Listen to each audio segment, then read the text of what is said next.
Hello YouTube, it's Sarah, and today I would like to review for you Reign of Madness by Kel Kade. This is book 2 in the King's Dark Tidings series. If you have not read the first book, Free the Darkness, there are some spoilers. It's hard to avoid them because the second book picks up exactly where the first book left off.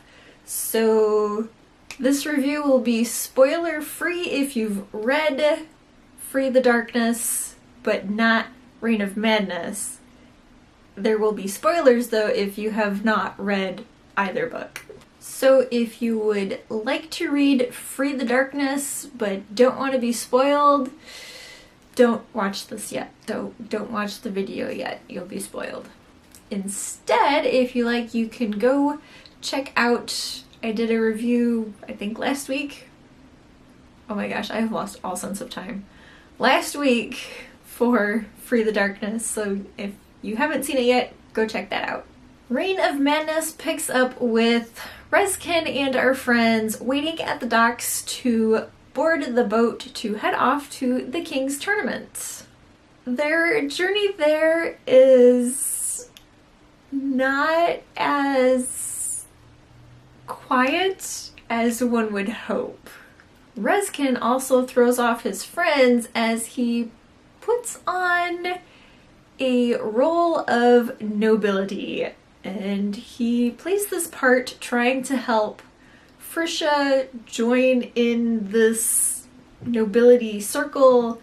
She is a commoner who has been named the heir of her uncle's estate and has now entered that nobility circle, but the nobles will only see a commoner trying to pretend to be a noble. So Rezkin is going to use this trip to try and get her in a good standing with the nobles, since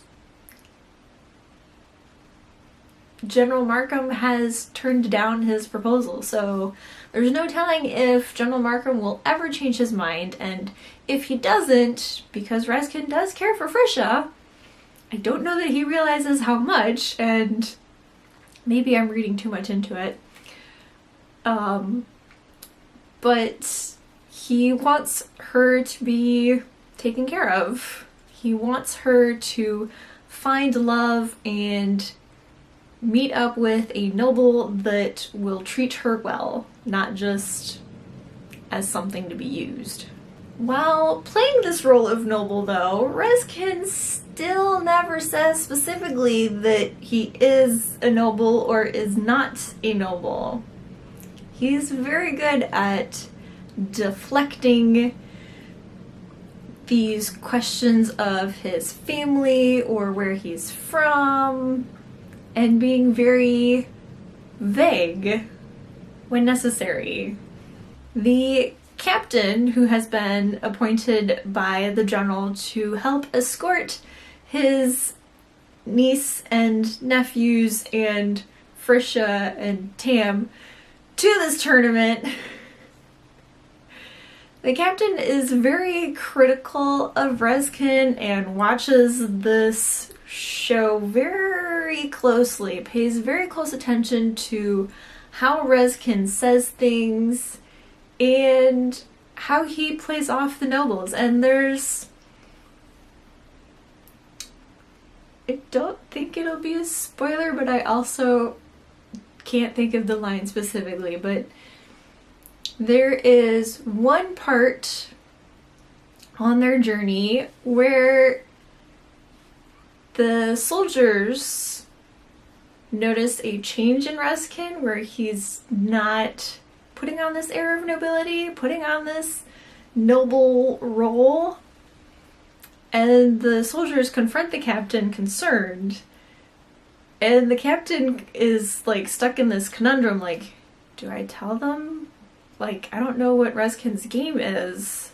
What do I do? And he reasons out that, well, hell, if anybody can change this, Rezkin can. So if he needs to, Rezkin can just, manipulate and fix it later. So the captain tells the soldiers exactly what Rezkin is doing. On this journey, we also find some more friends to add to our party, and some of these friends are able to help Rezkin figure out who he is and realize some things about himself that while he's had the document for the Shaylins, these friends read a little more into this document and basically send Rezkin on a whole other thought path. And I'm not saying anything more on that without... Yeah, you need to read to find out more about that. The nobles also reveal more about King Kadean's madness, essentially.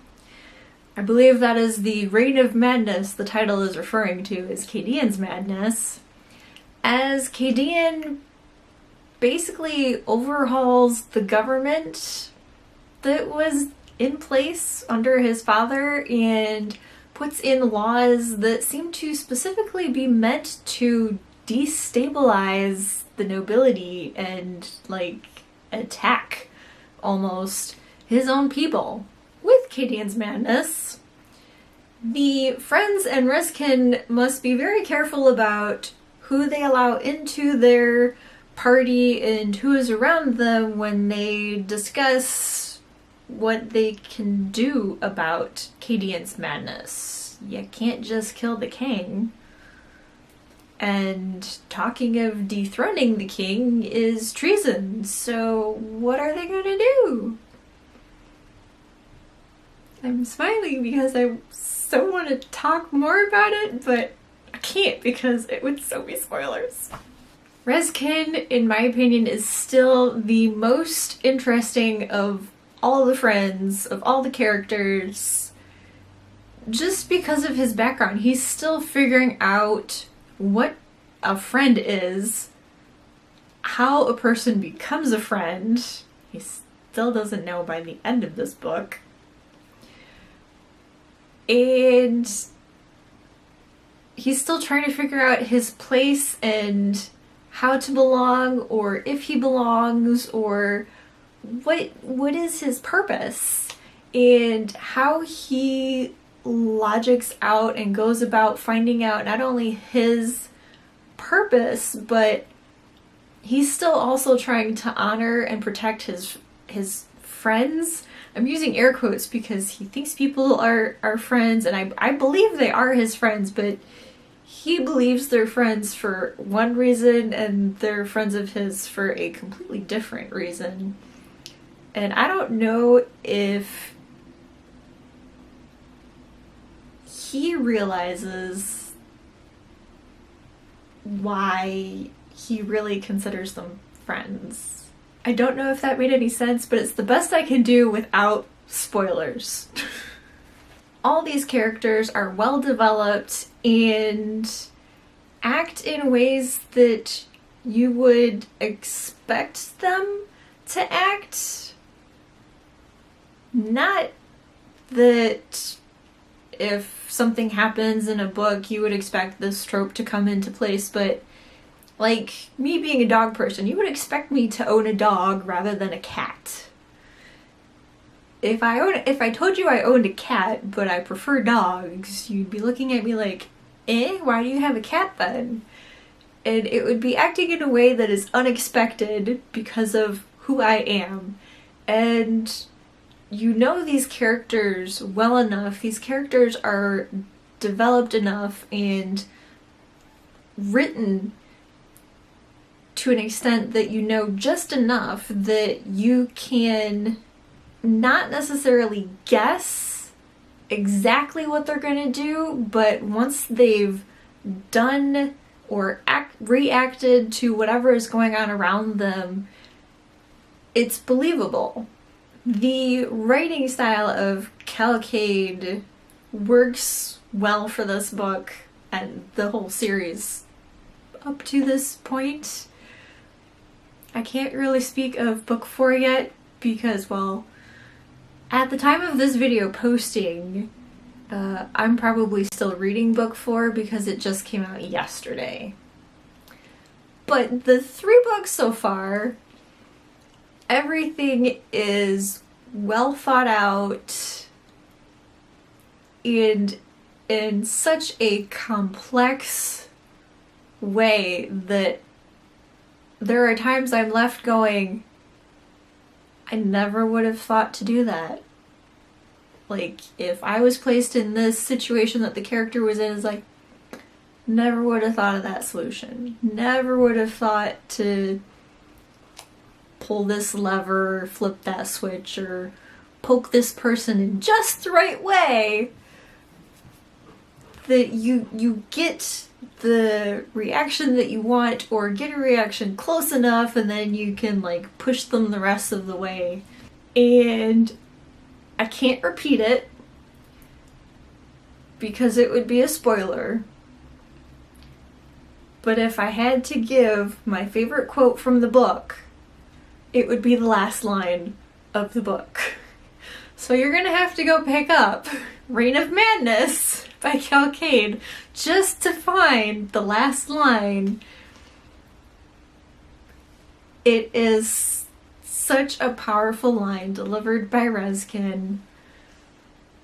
It just, like, things just click and you just feel like, yes, things are gonna happen, things are gonna be good, except you have to wait for the 3rd book. So, are they gonna be good? I definitely recommend picking up the Kingstar Tidings series, and definitely Free the Darkness and Reign of Madness. If you haven't, go pick them up. They're available on Kindle. You can also get them through Kindle Unlimited, and the audiobooks narrated by Nick Podell are available on Audible and iTunes. So go check them out. And that is all I have for you today. So thanks for stopping by, and I hope you go pick up Reign of Madness by Kel Kade, and I will see you next week with a new video. TTFN!